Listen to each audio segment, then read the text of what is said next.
Saudi আরব নবী করিম সাল্লাল্লাহু আলাইহি সাল্লামের দেশ। মক্কার সাথে একটা শহর আছে তায়েফ।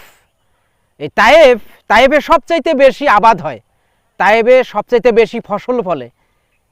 এর একটা গল্প পড়ছিলাম, একটা ঘটনা পড়ছিলাম, কেন তায়েফে এত ফসল হয় সৌদি আরবের মধ্যে। সৌদি আরবের কথা বললে ভুল হবে, সারা পৃথিবীতে আমার যেটা বইটা পড়ি মনে হয়েছে সেটা হলো যে সারা পৃথিবীতে তায়েফে সবচাইতে ভালো ফসল হয়। এটা একমাত্র নবী করিম সাল্লাল্লাহু আলাইহি সাল্লামের কারণেই।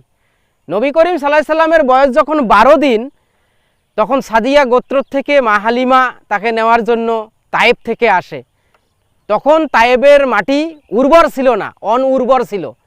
আল্লাহ পাক জিবরাইলকে বললেন, হে জিবরাইল, আমার বন্ধু, আমার দোস্ত যেহেতু হালিমার ঘরে যাবে তায়েফের মাটি তো ভালো না, ওখানে তো আবাদ হয় না, অতএব তুমি তায়েফের মাটি সরিয়ে মিশরের নীলনদ থেকে মাটি ওখানে ভরাট করে দাও।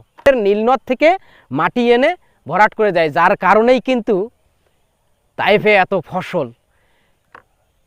পৃথিবী যতদিন আছে, পৃথিবীর বয়স যতদিন আছে, ততদিন যদি তায়েফে বৃষ্টিও না হয়, আবহাওয়া যত ধরনের চেঞ্জ হোক, তবুও তায়েফের এই যে ফসল হওয়া, এই যে আবাদ হওয়া, কোনো দিন কমতি হবে না, শুধু একমাত্র নবী করিম সাল্লাল্লাহু আলাইহি সাল্লামের কারণে।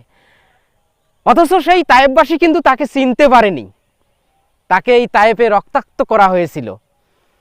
নবী করিম সাল্লাল্লাহু আলাইহি সাল্লাম তারপরেও তায়েফবাসীদের জন্য অভিশাপ করেননি।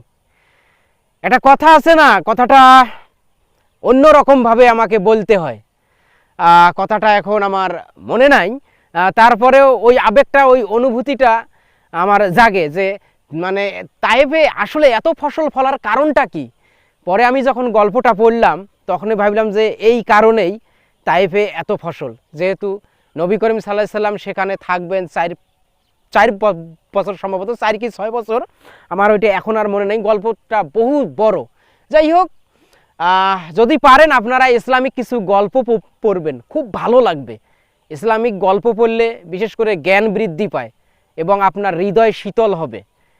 তায়েফবাসীর জন্য নবী করিম সাল্লাল্লাহু আলাইহি সাল্লাম সেখানে গেছিলেন অনেক আশা নিয়ে।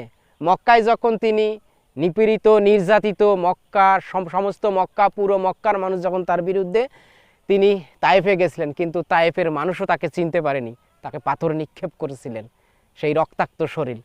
তারপরেও তায়েফবাসীদের জন্যে কখনো বদদোয়া করেননি। Thank you.